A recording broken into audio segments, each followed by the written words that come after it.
देवा मुक्ताबाई नमो त्रिभुवन पावनी आद्यत्रय जननी देवांची जयांचे केलिया स्मरण होय सकळ विद्यांचे अधिकरण तेचे वंदो श्री चरण श्री गुरूंचे ते नमस्कारोने आता धृत्यायया धारयते मन प्राणेंद्रिय क्रियाः योगेना व्यभिचारिण्या धृतिसा पार्थ सात्विकी तरी उदेलिया दिनकर चोरीशी थोकी अंधकार का राजाज्ञा अव्यवहार कुंठवी जेवी। कैवल्य साम्राज्य चक्रवर्ती विश्वमौली ज्ञानोबाराय सकल ब्रह्मनिष्ठ गुरुजनांच्या परमकृपेने श्री भगवती ज्ञानेश्वरीच्या कलशाध्यायाचं 18व्या अध्यायाचं आपण चिंतन करत आहोत। आपण कालपर्यंत अनेक वृत्तीने संपन्न असणारी जी बुद्धी आहे त्या बुद्धीचे गुणभेदाने 3 प्रकार होतात तो आपण विचार पाहिलेला आहे। परमार्थाकरता आवश्यक असणारी सात्विक बुद्धी आहे, व्यवहारामध्ये लागणारी राजसी बुद्धी आहे जिच्यातून परमार्थही होत नाही व्यवहारही होत नाही, पंचदशी कारणे असं म्हटलंय वृथायु क्षपनम भवेत, जिच्यातून फक्त व्यर्थ आयुष्य घालवलं जातं किंवा आयुष्य वाया जातं, अशा प्रकारच्या विचाराची संपन्न असणारी बुद्धी तामसी आहे। ज्या बुद्धीला प्रवृत्ती निवृत्ती कार्य अकार्य भय अभय बंध आणि मोक्ष यांची निवड चांगली करता येते ती आहे सात्विकी बुद्धी। जिला धर्म अधर्म कार्य आणि अकार्य यथार्थ पद्धतीनं जाणता येत नाही ती बुद्धी आहे राजसी, आणि जी विपरीत निश्चयाला प्राप्त होणारी आहे, अधर्मालाच धर्म मानते किंबहुना श्रुतीने जे म्हणून विषय मान्य केले आहे ते सगळे जिला विपरीत किंवा उलटे वाटतात त्या बुद्धीला तामसी बुद्धी असं म्हणतात। निश्चय करणं हे बुद्धीचं काम आहे आणि निश्चय केल्यानंतर तो निश्चय कृतीत आणण्याकरता मध्यंतरी जे लागतं त्याला धृती असं म्हणतात। धृती म्हणजेच धैर्य, जिच्यामुळे धारणा शक्ती प्राप्त होते त्याला धृती किंवा धैर्य असं म्हणतात। जोपर्यंत धृती नाही तोपर्यंत आपण केलेल्या बुद्धीचा निश्चयसुद्धा परिपूर्ण कृतीमध्ये उतरू शकत नाही। म्हणून बुद्धी आणि कृती यांच्या मध्यभागी धागा जो आहे त्याला धृती असं म्हणतात, त्यालाच आपण धैर्य म्हणतो। परमार्थामध्ये गुरुवरे डॉक्टर बाबा सांगत असतात सगळ्यात महत्त्वाचं आहे सात्विक धैर्य। सात्विक धैर्याचा जर ओलावा किंवा पुरवठा कमी असेल तर बरेच माणसं परमार्थात येतच नाही। काही येतात पण प्रवास करत नाही, आणि काही प्रवासाला प्रारंभ करतात पण काठिण्य दिसलं की मध्येच सोडून देतात। व्यवहारामध्ये मात्र दक्ष असतात। बरं, पुढे येणार आहे ते 34व्या श्लोकामध्ये येणार आहे की ज्यामुळे मनुष्य इतकं धैर्य धारण करतो की बस काही नाही, जे भांडवल सुये तयाची चौगुणी येते पाहे, अशी पुढं ओवी येणार आहे। पण धैर्य खूप महत्त्वाचं आहे। अध्यात्मशास्त्र काही एवढंही सोपं नाही आहे। जितकी एखाद्या गोष्टीची मौल्यवानता असते तेवढाच त्याकरता त्यागसुद्धा महत्त्वाचा असतो, आणि त्यागासाठी कोणी तयार होत नाही। आपण ते उदाहरण ऐकत असतो, काही लोक महात्म्याच्या प्रवचनाला गेले, महात्म्यालाच नमस्कार केला, म्हणजे वा वा काय त्याग आहे म्हणे तुमचा, तुम्ही परमात्म्याच्या प्राप्तीकरता सगळ्या संसाराचा परित्याग केला, जगामध्ये तुमच्यासारखा त्यागी मी पाहिला नाही। महात्म्याने उलट उत्तर दिलं, महात्मा म्हणले खरे त्यागी तर तुम्ही आहात म्हणे। का बरं, आम्हाला समजलं नाही। अरे परमात्माच खरा आहे, खऱ्या वस्तूकरता मी खोट्या संसाराचा त्याग केला, पण तुम्ही माझ्यापेक्षा मोठी त्यागी आहे। खऱ्या देवाचाच त्याग केला खोट्या संसारासाठी, आहे का नाही? तुम्हीच त्यागी सगळ्यात मोठे आहेत। त्यागाशिवाय काहीच मिळत नाही। त्यागेन एके अमृतत्व मानुषहू, पण ते त्याग करण्यासाठी लागणारं धैर्य त्याला धृती असं म्हणतात। हे सगळ्या ज्या ओवे काल आपण विचार केला की आपल्याला बऱ्याच गोष्टी कळतात, पण जेव्हा अनुष्ठानाचा योग येतो तेव्हा अनुष्ठानात आपण कमी पडतो। म्हणजे आपल्याला थेअरी चांगली माहिती आहे पण प्रॅक्टिकल मात्र आपल्याकडून घडत नाही, आणि जोपर्यंत केलेलं श्रवण किंवा परमार्थ साधना ही कृतीमध्ये उतरत नाही तोपर्यंत ती रम्य समाधान देत नाही। जर आपलं अंतःकरण प्रामाणिक असेल तर आपलं अंतःकरण आपल्याला आतून टोचत असतं, ते आपल्याला बोचणी देत असतं की अरे आपण सांगतोय आपण साधना करतोय पण काहीतरी उणीव आहे की ज्यामुळे संत ज्या रम्य समाधानाला प्राप्त झाले त्या समाधानाची तृप्ती आपल्या जीवनामध्ये अनुभवाला येत नाही. याचं काय कारण असेल तर याचं मुख्य कारण आहे धृतीचा अभाव. ती सुद्धा सात्विक धृतीचा अभाव. कशाला म्हणतात सात्विक धृती? भगवान परमात्मा या प्रस्तुत श्लोकामध्ये सांगतात. पदच्छेद एकदम सरळच आहे या श्लोकाचा. धृत्या या धारयते मन प्राणेंद्रिय क्रिया योगेन अव्यभिचारिण्या धृती सा पार्थ सात्विकी. सरळ आहे. हे अर्जुना, हे पार्थ, धृतीचा विचार करतात की नाही? यया धृत्या, ज्या धृतीच्या द्वारे धार येते. पण कशी धृती आहे? योगेन अव्यभिचारिण्या. व्यभिचारिणी धृती म्हणजेच काय? सोडून देणारी, खंडित होणारी. आणि अव्यभिचारिणी धृती म्हणजेच काय? सदैव योग साधनामध्ये निमग्न राहणारी. योगाशी, योगेन म्हणजे योगाशी कायम निमग्न राहणारी. योग कशाला म्हणतात? परमात्मा प्राप्तीमध्ये अंतःकरणाची स्थिरता प्राप्त होणं याला योग असं म्हणतात. आणि त्या योगाशी जे कायम संपन्न आहे, निमग्न आहे, म्हणजे एकाग्र झालेली आहे.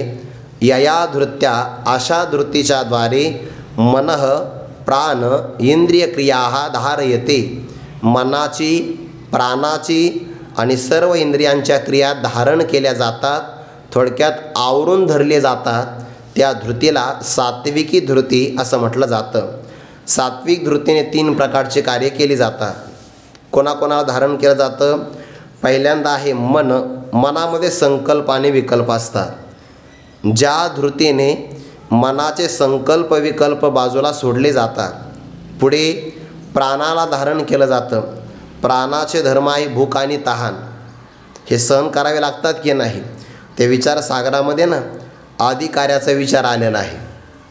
आणि आदिकार्याचं लक्षण सांगत असताना त्याच्यामध्ये अनुबंध चतुष्टय पण आले. ज्याच्या ज्ञानामुळे विचारी विवेकी पुरुषाचा ग्रंथात प्रवेश होतो त्याला अनुबंध चतुष्टय म्हणतात.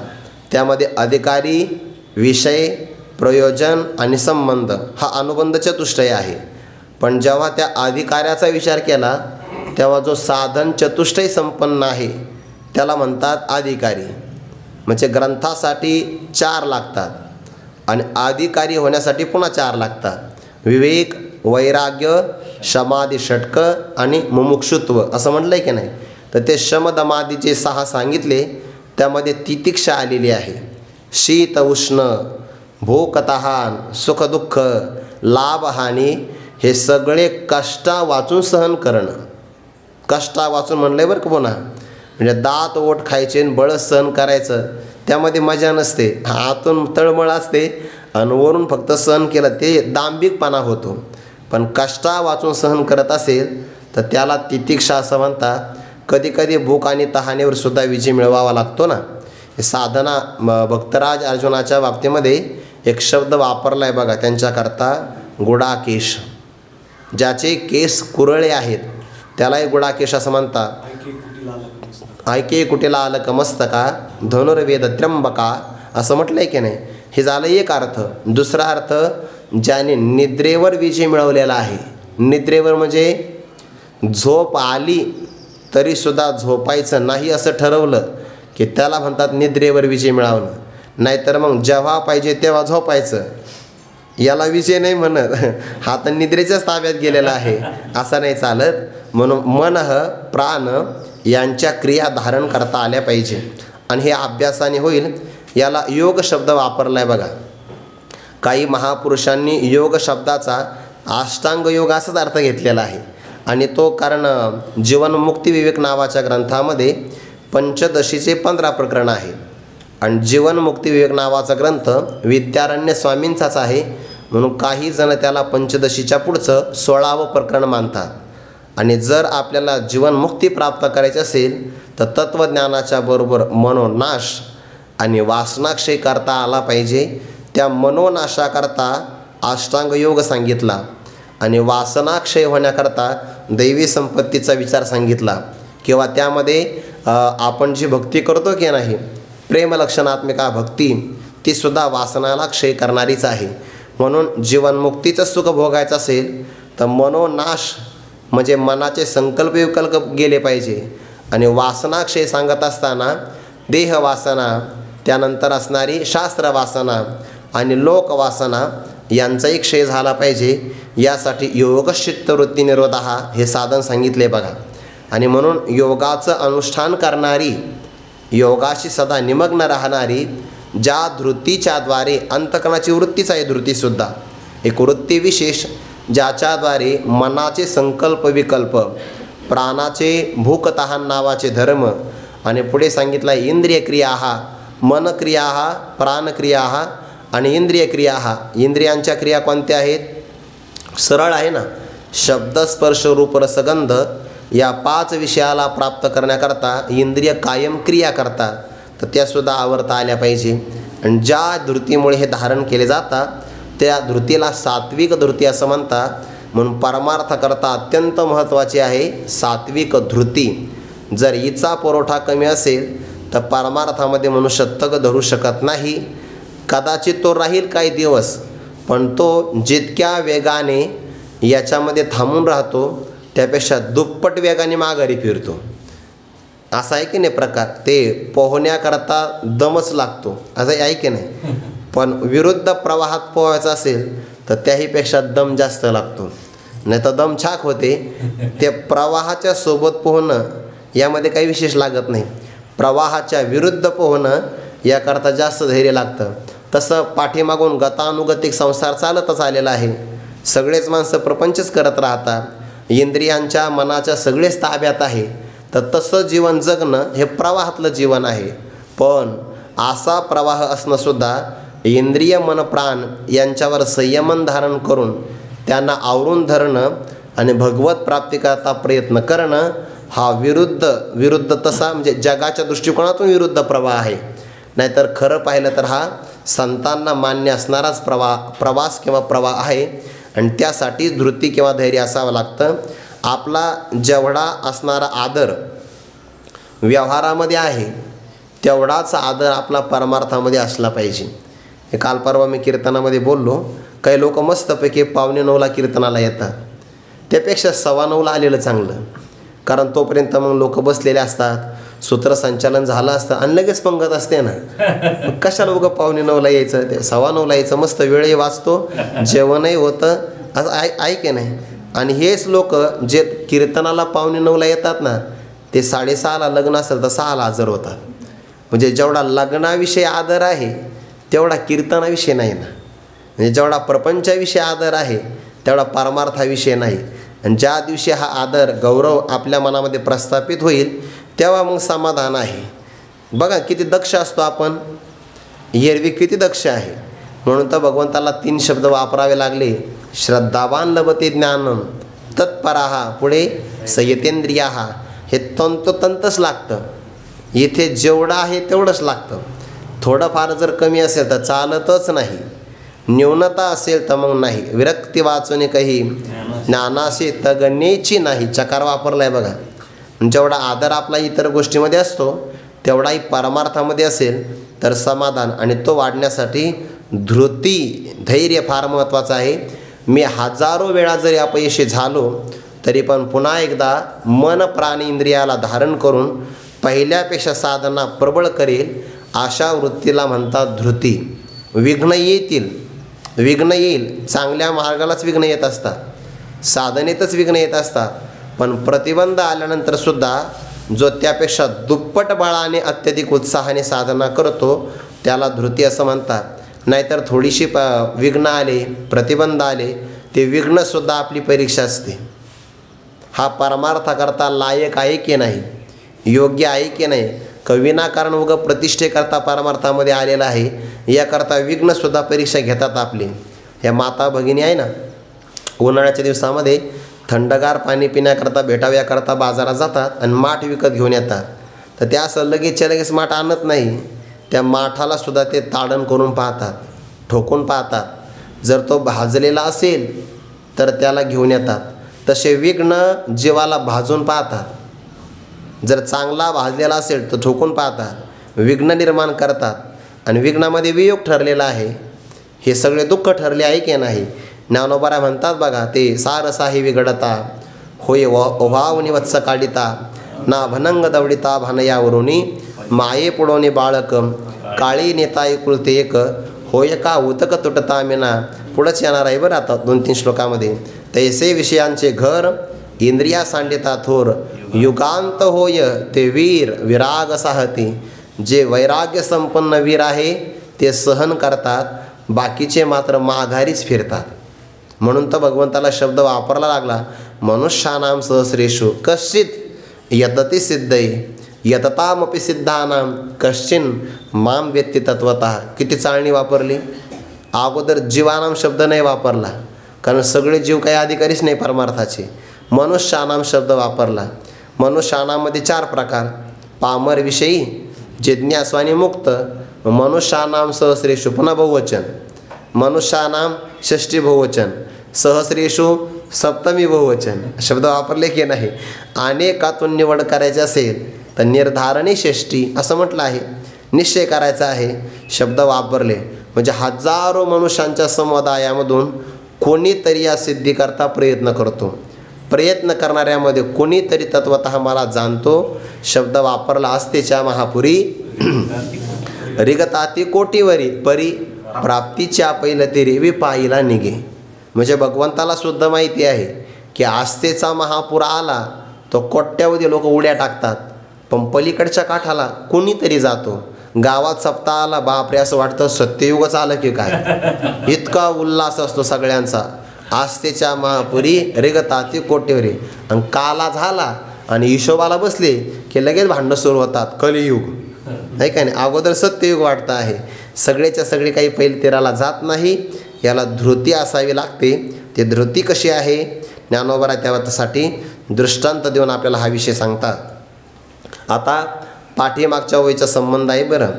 आपल्या बुद्धीच्या वृत्तीने जे कर्म करण्याकरता निश्चय केला त्या निश्चयाला अंततोगत्वा शेवटापर्यंत पोहोचायचं असेल तर धृती त्याची मांडणी करते. आणि त्या धृतीचे सुद्धा परमात्मा 3 प्रकारचे विभाग आपल्यासमोर सांगतात. भगवान म्हणतात बघा, ती धृतीचे ही विभाग त्यांनी यथालिंग सांगितजती चांग अवधान दे. आम्ही तुला चांगल्या प्रकारे सांगतो, तो अवधान दे. म्हणजे ऐकण्याकरता सुद्धा धृती असावी लागते की नाही. नाही तर हे तर खूप कठीण आहे. बरेच लोक पाठाला येतात ना विचारसागराच्या सुरुवातीला तिकडं, आणि ते मंगलाचरण ऐकलं तर इतकं कठीण आहे काही. आम्हाला तर गावाकडे कीर्तन खूप सोपे सोपे ऐकायला भेटले. अरे ते कॉमेडी असतात, ह्या पाठ आहे. हां, इतकं सोपं आहे का ते. सुरुवातीलाच जेव्हा ते ऐकतात त्याला धृती असावी लागते की नाही. समजत नाही आहे खरं आहे, पण जर ऐकून समजत नसेल तर न ऐकता कसं समजेल. आणि याला ऐकावंच लागतं काही दिवस. काही दिवस तर आपल्या बुद्धीवरती आहे ना अनंत जन्माचं ना ते हे आलेलं असतं, कीटन म्हणतात त्याला. हे थोडा पापुद्र आलेला असतो. हे भांडे घासतात ना, स्वयंपाक केला बघा, तर त्या स्वयंपाकाच्या भांड्याला वरून आहे ना असे जर घासलं नाही व्यवस्थित मन लावून तर त्याला त्या काजळीचं आवरण चढतं बघा. आतून तर सगळेच घासतात भांडे, बाहेरून मन लावून नाही ना घासत. त्या फक्त माता भगिनीच करू शकतात बिचाऱ्या. त्या दररोज घासलेलीच भांडी पुन्हा घासत बसतात. त्यांना ते काही छंद आवड वगैरे असते. पण विद्यार्थी या बाबतीमध्ये कंटाळा करतात. जर एखादा विद्यार्थी चहा पित असेल तर त्याचं पातेलं बघायचं, मुद्दाम जाऊन त्याच्यावर आवरण आलं असतं. आणि मग ते तसं बुद्धीवर अनंत जन्माच्या विषयाच्या संस्काराचं आवरण असतं. आणि ते जाण्याकरता 1-2 महिने कमीत कमी ते ऐकावं लागतं.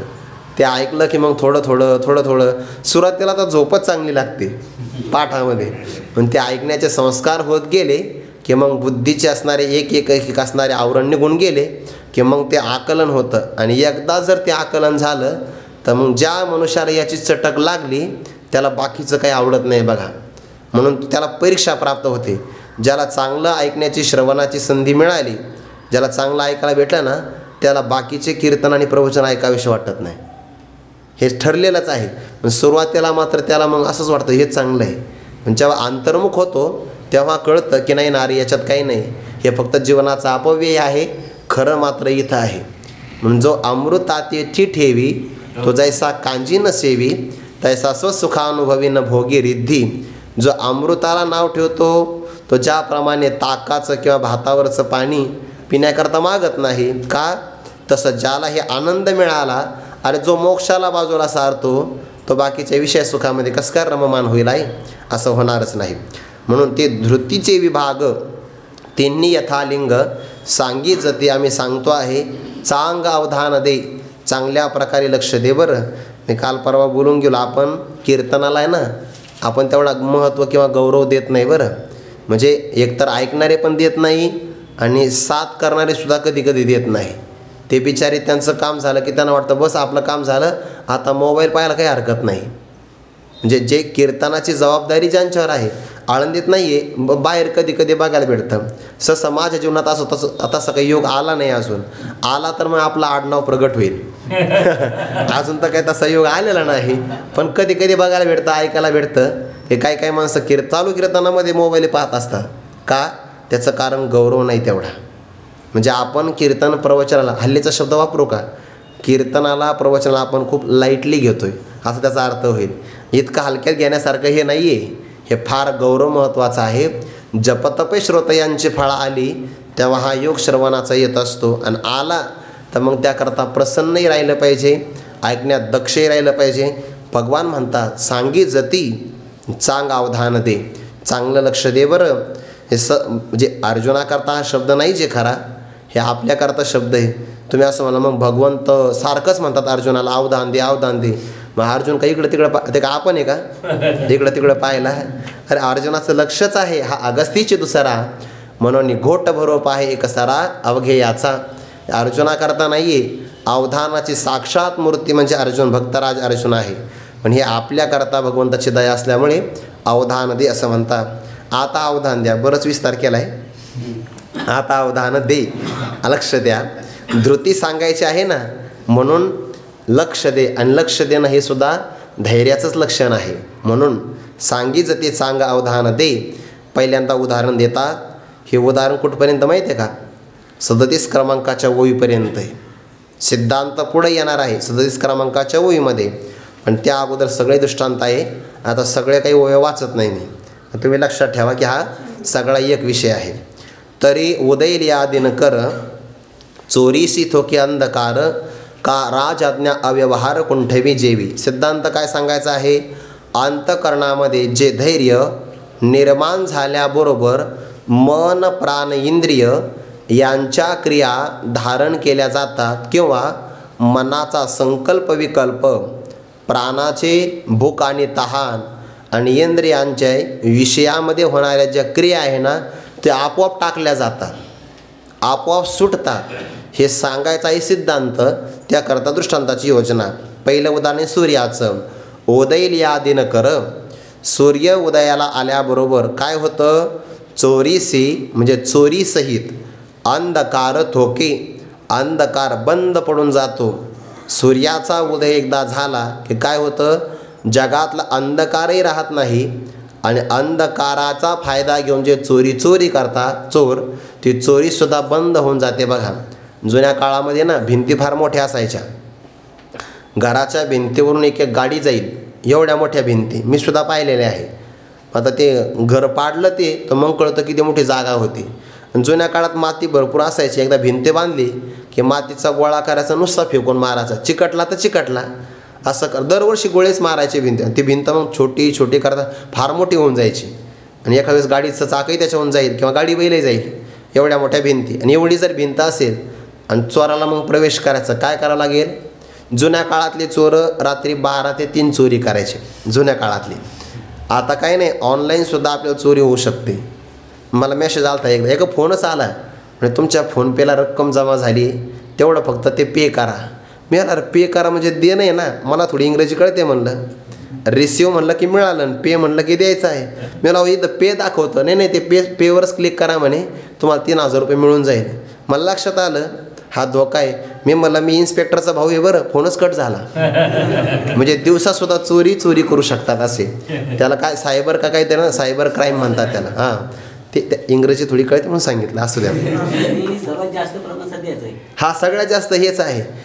ते तरी सायबर क्राईम आहे फोनपेचं. उघड सांगू का? चौहटा चोरी परी कवना निवारू नये. चौहाट्यावर चोरी असते. द्युतकर्म खेळतात ना, तुम्हाला नाही कळणार आहे. गणपतीची वाट बघा. चौहटा चोरी, चौहट्यावर चोरी असते. बिचारा गणरायवरती असतो, गणराज रंगणी नाचतो आणि खाली लोक रंग. तिथं काही लोक देणगी देतात. काय द्यायची गरज आहे, देऊ नये, कारण तो पैसा अनाठाई जातो की नाही. त्या पैशाला उलट त्या पैशाचा दोष लागतो की आपण त्याला ते कर्म करण्याकरता उद्युक्त केलं. म्हणजे चव्हाट्यावर चोरी आहे पण कोणाला निवारण करता येत नाही, कारण ते द्यूत आहे. ते सोडून द्या. आता मोबाईलवर द्यूत कर्म आलं आहे. रमी सर्कल खेळतात की नाही, जंगली रमी, कुठून शब्द आणले काय माहिती, हे सगळे खेळतात बरं. आणि हसण्यासाठी नाही आहे, याच्यात चांगले चांगले माणसं गुंतलेले. आता हे जास्त काही मी जास्त चौकशी केली तर लोक म्हणतात तुम्ही काय ईडीचे लोक आहेत का, त्यापेक्षा नको सांगायला. तरी उदय लिया दिनकर चोरी शिथोके अंधकार, सूर्याचा उदय झाला की अंधकारा चोरी सहित अंधकार बंद पडून जातो. दुसरं उदाहरण, का राजाज्ञा अव्यवहार कुंठवी जेवी. अव्यवहार म्हणजे भ्रष्टाचार. भ्रष्टाचार जर बंद करायचा असेल ना तर राजाची आज्ञा प्रबळ आहे बरं. मग एखादा राजा संध्याकाळी 8 वाजता येतो आणि लगेच सांगतो की उद्यापासून 500 आणि 1000च्या नोटा बंद आहे. राजाज्ञा आहे ना ती, त्याला काय म्हणतात, नाही इंग्रजी शब्द आहे बघा, ते डिमॉनिटायझेशन का काहीतरी म्हणतात त्याला. ते डिमॉनिटायझेशन असं म्हणतात, इंग्रजीतला शब्द आहे तो. ते जे चलन आहे ते बाद केलं की नाही. आता आपल्याला अडचण झाली, सहज विषय आला बरं का, विश्लेषक लोक सांगतात बघा, आपल्याला अडचण झाली ते चलन बंद झाल्यामुळे. काही लोकांना अडचणी झाल्या, काहींना कष्ट सहन करावे लागले, पण त्याचे सुपरिणाम असे झाले की आपल्या शेजारचे काही देश जे आहे ना त्यांची अर्थव्यवस्थाच बुडाली. कारण नकली चलनाचा वापर करून आपल्या देशाला पोखरण्याचं काम सुरू झालं होतं. आणि म्हणून ते आपल्याला कष्ट झाले. कधी कधी काय होतं, एखादा पायाला जर तो रोग झाला तर सगळा पाय नष्ट होऊ नये म्हणून कधी कधी पायाचा काही भाग कापावा लागतो. तसे आपल्या देशातल्या काही लोकांना कष्ट झालेच असतील, नाही असं नाही, गरिबाला झाले, कोणालाही झाले असतील. पण त्याचा परिणाम तुम्ही जर थोडंसं बारकाईनं पाहिलं तर आपल्या देशाच्या बहुतेक काही देश जे आपल्या भ्रष्टाचारात जगत होते त्यांना आता भीक मागण्याची वेळ आली. भ्रष्टाचार राजाची आज्ञा बंद पाडू शकतो. का राजाज्ञा अव्यवहार कुंठवी जेवी. त्याचं हो, हा ते जेव्हा ते बंद झालं की नाही चलन, तर सरकारने सूचना दिली की तुम्ही तुमचा कर भरू शकता त्या पैशामध्ये. आता काही लोकांना आनंद झाला कर भरायचा म्हणून, आणि कर भरायला सुरुवात केली की नाव आलं ना की यांनी टॅक्स भरला. आता दरवर्षी चालू झाला. म्हणजे जे लपले होते, भ्रष्टाचार करत होते, त्या निमित्तानं सापडले की नाही. आणि ते चांगलं आहे की नाही, बाकीच्या विकास कामाकरता मदत होती आहे, तो भाग सोडून द्या. राजाची आज्ञा असेल तर भ्रष्टाचाराला ती बंद पडू शकते, पण तेवढी राजाकडे इच्छाशक्ती असावी लागते. राजकीय नुकसान सहन करण्याची ताकद असेल तरच मग कठोर निर्णय घेता येतात. ते एका राजावर आक्रमण करायचं होतं, राज्यावर, आणि त्या राज्यातला असणारा सेनापती इथे आला. त्याला असं वाटलं की आपण इथल्या काही लोकांना लाच देऊ आणि या राज्याची सुरक्षा व्यवस्था भेदन करू. एकदा आपल्याला यातलं वर्म कळालं की मग आक्रमण करायला काही अडचण नाही. म्हणून त्या आपल्या सैनिकाचे काही जे गौप्य असतात नाही, गौप्य असणारे काही रहस्य कागदपत्र असतात ते कोणाला सांगता येत नाही बघा, आणि सांगूही नाही. पण शेजारच्या राज्यातल्या एका व्यक्तीला असं वाटलं, तो आला. पण त्याने असं वाटलं की सगळे गुपित असतात कोणासमोर, जो प्रधानमंत्री आहे, सगळ्यात मुख्यमंत्री, त्याच्या हातात ते असतं, त्याला आपण विचारू आणि काय हरकत नाही. तो आला आणि आल्यानंतर त्याने त्या प्रधानमंत्र्याच्या त्या शिबिरात प्रवेश केला. म्हणे मी शेजारच्या राज्यातून आलो आहे. म्हणजे चांगली गोष्ट आहे. पण तुम्ही कशाशी बोलणार आहात, तुमचं वैयक्तिक काम आहे का राज्याचं काही काम आहे, तुम्हाला वैयक्तिक काम आहे म्हणून थोडं थांबा. पण त्याने चालू असणारा एक दिवा होता ना, तो दिवा विझवला आणि दुसरा दिवा लावला, वात लावली दुसरी. तो का हो, इथं पहिला दिवा सुरूच होता आणि तो दिवा मालवला आणि दुसरा दिवा का चालू केला. म्हणे ऐक, मी तुला पहिल्यांदा काय विचारलं, तो राज्याशी संबंधित गप्पा करणार आहे का वैयक्तिक करणार आहे, तुला वैयक्तिक करणार आहे. मग वैयक्तिक जेव्हा चर्चा करायची तेव्हा हा जो दिवा आणि यातलं तेल जे आहे ना ते माझ्या पैशाचं आहे. आणि राज्याशी संबंधित गप्पा जर असेल तर हे राजाच्या कोशातून येणारं तेल आहे. राज्याच्या कोशातलं येणारं तेल हे आपल्या वैयक्तिक गप्पा करता वापरलं जाऊ नये. एवढा जर प्रधानमंत्री किंवा सेनापती दक्ष असेल तर तिथं भ्रष्टाचार होईल का. राजाज्ञा अव्यवहार कुंठवी जेवी. तो सेनापती मागं गेला. तो मला जर इथं एवढा तेलाचा हिशोब पाहिला जातो तर इथे सैनिकातलं मर्मभेदाचं रहस्य आपल्याला कसं काय छेदन करता येईल. तो काही नाही, मी सहज आलो होतो तुमच्याकडे पाऊस पाणी कसं आहे पाहण्यासाठी, अनेक म्हणे मग आता. म्हणजे इतके जर दक्ष व्यक्ती असेल तर भ्रष्टाचार कसा होईल. राजाज्ञा अव्यवहार कुंठवी जेवी, राजाची आज्ञा भ्रष्टाचाराला बंद पाडविते. नाना पवनाचा साठ वाजिनलिया नीट, अंगेसी बोभाट सांडिती मेघ.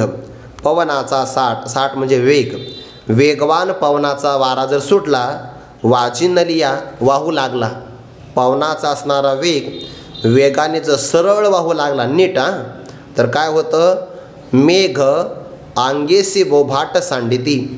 बोभाट म्हणजे गर्जना आणि अंगासहित म्हणजे काळे कुट्ट भरून आलेले मेघ जर जोराचा वारा वाहू लागला तर मेघाची गर्जना आणि मेघाचं अंग हे आपोआप सांडलं जातं, मेघ थांबत नाही बघा तिथं. दुसरं उदाहरण दिलं, आणखीन उदाहरण. का अगस्तीचे दर्शने सिंधू घेऊन ठाती मौने, चंद्रोदयी कमळवने मिठी देती.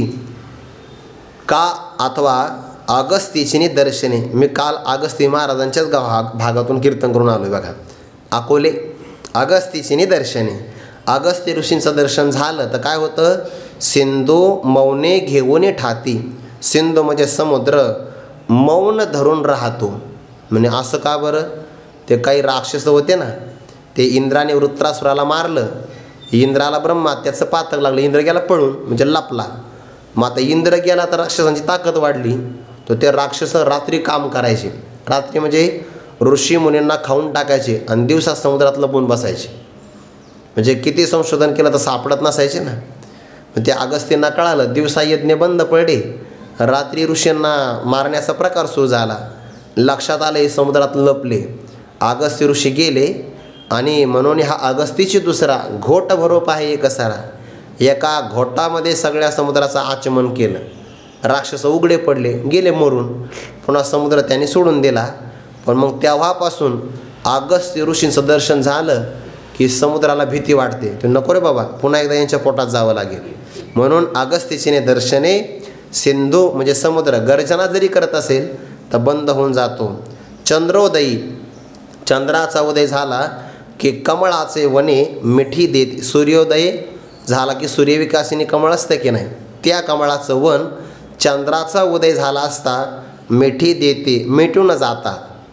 चंद्राचा उदय झाला की सूर्यविकासिनी मिटून जातात आणि सूर्याचा उदय झाला की चंद्रविकासिनी मिटून जातात, असं त्याचा अर्थ. हे असो. आणखीन एक श्रेष्ठ उदाहरण देतात. हे कशा करता उदाहरण पुढे ओवीमध्ये सिद्धांत येणार आहे. हे असो पाव उचलिला, मदमुख न ठेवी ती खाला, गरजोनी पुढा झाला सिंह जरी. जरी सिंह गरजोनी पुढा झाला, उचलिला पावो मदमुख खाला न ठेविती. हे असो. हे अनेक प्रकारचे उदाहरणं राहू द्या. जंगलामध्ये सगळ्यात बलवान आहे हत्ती, आणि त्या हत्तीमध्ये सुद्धा मदमुख म्हणजे मदोन्मत्त असणारा हत्ती, ज्याच्या गंडस्थळातून म्हणजे कपाळावरून जो मद नावाचा एक सुगंधित द्रव पदार्थ वाहू लागला की तिथं ते भ्रमर गोळा होतात आणि मग त्याची ताकद वाढते. असा मदमुख मदोन्मुख असणारा हत्ती जर तो असा चालू लागला तर तो आपल्या आयटीत चालतो. बरं, आयटीत चालणारे दोघे आहे. आयटीत चालणारा आहे हत्ती, तो आहे पशु, आणि आयटीत चालणारा राजहंस, तो आहे पक्षी. राजहंसाचे चालणे भोतळी झाली या शहाणी, तो आयटदार चालतो बघा, तर चालणं पाहण्यासारखं आहे. आणि पशुमध्ये चालतो हत्ती, असं त्याने पाय उचलला आणि तेवढ्यात त्याच्या कानावर सिंहाची गर्जना आली, सिंहगर्जना. गरजोनी पुढा झाला सिंह जरी, अशी गर्जना जर ऐकली तर उचललेला पाऊल पुन्हा जमिनीवर खाली ठेवा हे सुद्धा त्या हत्तीला सुचत नाही, म्हणजे तो स्तब्ध होऊन जातो. पर्वत वज्राते किंवा सर्प गरुडाते किंवा असं आणखी तशीच ओवी बघा अगोदर. सिंहाची हाका युगांत होय मदमुखा, तैसा कौरव आशेखा दाख तुझा. सिंहाची गर्जना आली की त्यांना प्रळय काळ होऊन जातो. उचललेला पाऊलसुद्धा तो खाली ठेवू शकत नाही, स्तब्ध होऊन जातो. या सगळ्या उदाहरणातून सांगायचं काय, पुढची ओळी. तैसा जो धीर उठली अंतर, मनादिके व्यापार सांडिती उभी. तसं जो अंतर धीर उठलिया, आपल्या अंतकरणामध्ये जे धैर्य, धीर म्हणजे धैर्य निर्माण झाल्याबरोबर किंवा जाग झाला असता मनादिके, मन ज्याच्यामध्ये सुरुवातीला आहे, मनाच्या नंतर कोण आहे? प्राण, त्याच्यानंतर कोण आहे? इंद्रिय. बघा क्रम कसा घेतला, देह, इंद्रिय, प्राण, मन, बुद्धी आणि मग आत्मा. तिसऱ्या अध्यायामध्ये हा क्रम आहे की नाही, इंद्रियानी परान्याहू रेंद्रियभ्य परम मनः मनसस्तु परा बुद्धिर यो बुद्धे परतस्तु सहा. तर सगळा श्लोक इथं येतोय बघा. देह सुरुवातीला, मग इंद्रिय, इंद्रियांच्या नंतर प्राण, प्राणाच्या नंतर मन, मनाच्या नंतर बुद्धी, बुद्धीच्या नंतर परमात्मा म्हणजे आत्मा. प्रवास करायचा आत्म्यापर्यंत. म्हणून तो धैर्य त्या आत्मस्वरूप नावाच्या राजाला हे सगळेच्या सगळे इंद्रिय, प्राण, मन त्यांच्या ताब्यात देऊन टाकतो, अंतर्मुख करतो. म्हणून याला सात्विक धैर्य असं म्हणतात. तैसा जो धीर ओठली अंतर मनादिके व्यापार सांडिती उभी. मनादिके उभ्या उभ्याच आपला व्यापार सोडून देतात. मनाचा व्यापार कोणता आहे? संकल्प विकल्प करणं. प्राणाचा व्यापार भूक आणि तहान, आणि इंद्रियांचा व्यापार शब्दस्पर्शादी विषयांचं ग्रहण करणं, हे त्यांचे व्यापार आहे. पण सात्विक धैर्य अंतकरणात निर्माण झाल्याबरोबर हे सगळेच्या सगळे आपले कामं सोडून देतात. म्हणजे मन निर्विकल्प होतं, प्राण स्तब्ध होऊन जातो आणि इंद्रिय विषयापासून मुक्त होतात, निर्विषय होऊन जातात. असा त्याचा अर्थ. मनादिके व्यापार सांडिती उभी. काय काय घडतं बघा आता पुढे. ज्ञानोबा क्रमाने सगळ्या क्रिया घेतात बरं. यातला एक बारकावा आहे, पण मात्र बारकावा कसा आहे, श्लोकामध्ये मन प्राण इंद्रिय क्रम घेतला आहे. ज्ञानोबराने अगोदर इंद्रिय नंतर मन असा क्रम घेतला आहे बघा पुढे. हा नाही, इंद्रिय प्राण आणि मग मन असा क्रम घेतला आहे बघा. म्हणजे क्रमही ज्ञानोबरा बरोबर जसं आपला मानसशास्त्र आहे की नाही तसाच क्रम आहे. सुरुवातीला मन ताब्यात नाही येत, पहिल्यांदा इंद्रिय ताब्यात आणावे लागतात. ज्ञानोबाने म्हटले बघा तिसऱ्या अध्यायामध्ये की यांचा पहिला कुरुठा इंद्रिय येथून प्रवृत्ती कर्मातिवी आधी म्हणजे सुरुवातीला निर्दळू घाली तिये सर्वथैव. मग मनाची धाव पारुशेल, इंद्रियांची सोडवण बुद्धीची सोडवण होईल. येतुकेने थारा मोडील पापियांचा. म्हटलं की नाही क्रम. म्हणून पहिल्यांदा इंद्रिय, सुरुवातीला इंद्रियांचं संयमन करता आलं पाहिजे. कसं करायचं? काही नाही, आठवड्यातून एक दिवस मौन धारण करायचं. आपल्याला जर मौन धारण करता आलं तर बऱ्याच अर्थाने मनुष्य शांत होतो. किंवा दिवसा असा काहीतरी वेळ ठराविक नियम करायचा, मी 10 वाजेपर्यंत कोणाशी फोनवर बोलणारच नाही. हे सुद्धा फार सुरुवातीला असंच करावं लागतं की नाही. किंवा कडकडीत मौन करायचं बघा. काही महापुरुष एकादशीला मौन करतात, बोलतच नाही. असं सुरुवातीला इंद्रियावर मौन, मग प्राणाचे धर्म, मग असणारे मन. सुरुवातीलाच मनाचं नियमन करणं कठीण आहे. जेवढं मनाचं संयमन करायला जाल तेवढं मन उसळी घेतं, ऐकतच नाही ते. आपल्याला वाटतं मनाने आपलं ऐकलं पाहिजे, पण मन नेमकं ऐकत नाही बघा. लहान मुलाला म्हणलं ना अभ्यास कर, ते अभ्यास नाही करत. मग त्याला सुरुवातीला सांगावं लागतं. अगोदर काहीतरी पदार्थ गोड द्या, मग त्या अभ्यासात मग्न होतं. एकदा गोडी लागली आणि त्याला मला जेवून घे, अभ्यास नंतर कर. तो नाही, एवढा माझा गृहपाठ राहिला आहे, तो झाल्याशिवाय मी जेवणार नाही. जे सुरुवातीला अभ्यासाला नको म्हणत होतं ते आता जेवणाला नको म्हणत आहे. या मनाचे कनिके जे देखिले गोडीचे आठाय असो के म्हणून अनुभव सुखाची कौतिके दावीत जाईजे. म्हणून क्रम असा आहे बघा. इंद्रिया विषयांच्या गाठी अपैसया सुटती किरटे मन मायेच्या पोटी रिगती दाही. काय गोड अर्थ आहे बघा. इंद्रियांच्या आणि विषयांच्या गाठी म्हणजे ऐक्य. म्हणजेच काय, इंद्रिय आपापल्या विषयामध्ये रममान झालेले असतात, आसक्त झालेले असतात आणि त्यांच्या गाठी आपोआप सुटतात. म्हणजे काय, शब्दापासून श्रवणेंद्रिय, स्पर्शापासून त्वगेंद्रिय, रूपापासून नेत्रेंद्रिय, रसापासून रसनेंद्रिय आणि पुढे सुगंधापासून घ्राणेंद्रिय यांच्या ज्या गाठी झाल्या आहे ना हे आपोआप सुटतात. म्हणजे इंद्रिय विषयापासून बाजूला होतात. अपैसया सुटती किरटी. आणि मन तर काय होतं हे ना, मन मायेच्या पोटी, इथे जगाला कारण असणारी माया असा अर्थ नाही घ्यायचा बरं. इथे मनाला मायेची आईची उपमा दिलेली आहे. हे जे 10 इंद्रिय आहेत की नाही, पाच ज्ञानेंद्रिय आणि 5 कर्मेंद्रिय. तर यांची आई कोण आहे? मन. यांची आई कोण आहे? मन. म्हणून हे 10च्या 10 इंद्रिय जे बाहेर विषयाकडे पळत होते ते विषयापासून सुटतात आणि मागं येतात. आणि मागं आले की मन नावाची जी आई आहे ना, त्या आईच्या पोटामध्ये 10च्या 10 जण प्रवेश करतात. म्हणजे काय? 5 ज्ञानेंद्रिय 5 कर्मेंद्रिय आपल्या 10 विषयाला सोडून देतात आणि ते इंद्रिय मनाच्या ताब्यात येतात. मन मायेच्या पोटी म्हणजे अंतर्मुख म्हणतात. म्हणून मनाला इथं आई म्हटलंय. इथे मायाम तू प्रकृती विद्यान दैवेशा गुणमयी मम माया दुरत्यया असं इथं माये शब्दाचा अर्थ नाही बरं. हे बरेच अर्थ येतात, ते क्रमाक्रमात लावता आले पाहिजे आणि याच्याकरता बरेच दिवस श्रवण करावं लागतं. म्हणून ते कोणता अर्थ घ्यायचा नाहीतर अर्थ लागत नाही. मन मायेच्या एकच शब्द येतो. मायेच्या पोटी रिगती दाही. मन नावाची आई, तिच्या पोटामध्ये कुशीमध्ये हे सगळेच्या सगळे इंद्रिय येऊन राहतात. आता इथपर्यंत कोण आलं? इंद्रिय ताब्यात आले. पुढे प्राण ताब्यात येतो बघा. प्राण पंचप्राण आहे आणि 5 उपप्राण आहे बघा. त्यापैकी अधोर दोगडे काढी प्राण नवांची पिंडी बांधोनी घाली उडी मध्यमे माझी. प्राणाचं संयमन घेतले बघा इथं. अध आणि ऊर्ध्व. तर अध शब्दाचा अर्थ होतो अपान वायू आणि ऊर्ध्व शब्दाचा अर्थ होतो आहे की आपला जो म्हणजे थोडक्यामध्ये प्राणाचा ऊर्ध्व मार्ग आहे आणि अपानाचा अध मार्ग आहे. हे 2 मार्ग आहे की नाही. तर अध ऊर्ध्व गुडे काढी म्हणजे वरचा मार्ग आणि खाली वाहणारा मार्ग. ते 6व्या अध्यायामध्ये बंद सांगितले बघा. ते जालंधर बंद, ओडियाना बंद आणि मूळबंद. तर मूळबंद जो आहे तो अपान वायूचा मार्ग बंद पडतो. त्याच्यानंतर आहे जालंधर बंद, तो वरचा मार्ग बंद करतो. आणि मध्यंतरी ओडियाना बंद. हे 3 बंद प्राप्त झाले की वर वाहणारा प्राण आणि शरीराच्या खालच्या भागामध्ये राहणारा जो अपान यांचे मार्ग बंद केले जातात. कशाकरता? कुंडलिनी शक्ती जागृत करण्यासाठी.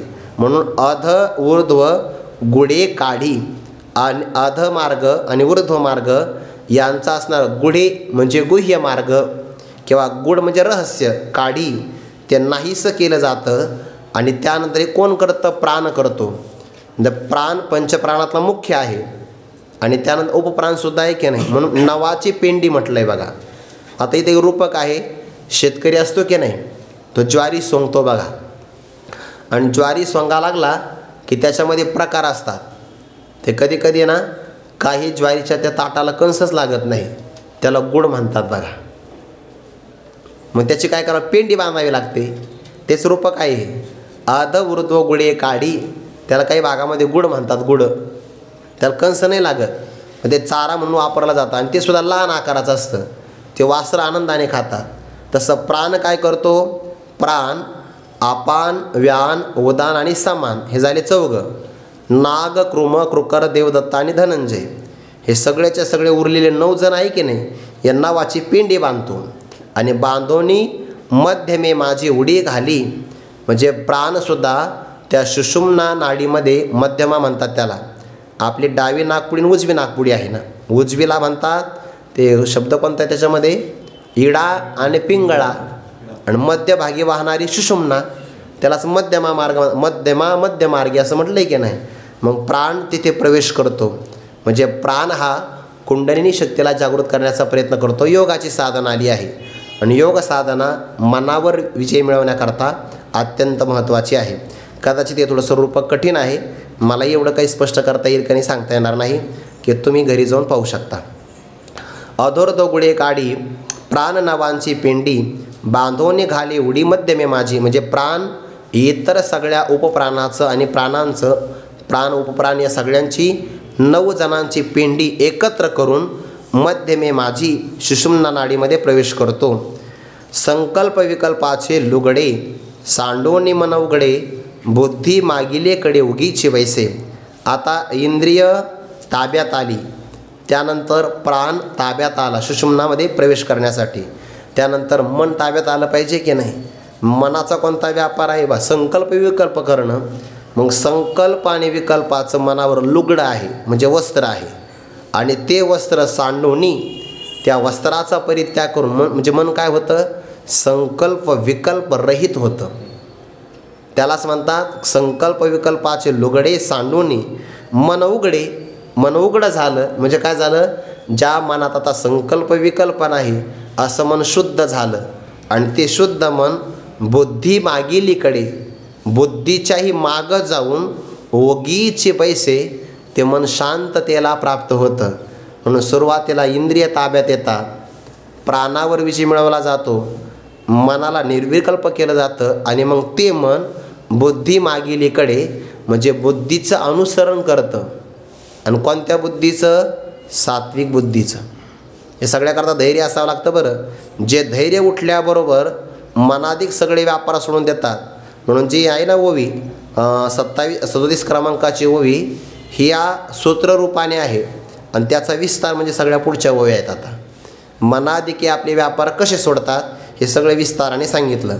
बुद्धीच्या मागच्या बाजूला जाऊन म्हणजे बुद्धीचं अनुसरण करणारं हे मन शांत राहतं. ऐसी अशा प्रकारे धैर्य राजे जेणे मन प्राण करणे स्वचेष्टांची संभासेने सांडविजती. अशा प्रकारे धैर्य राजे जेणे, सात्विक धैर्यातला राजा म्हटले बघा. धैर्य राजे असा हा धैर्यातला राजा आहे.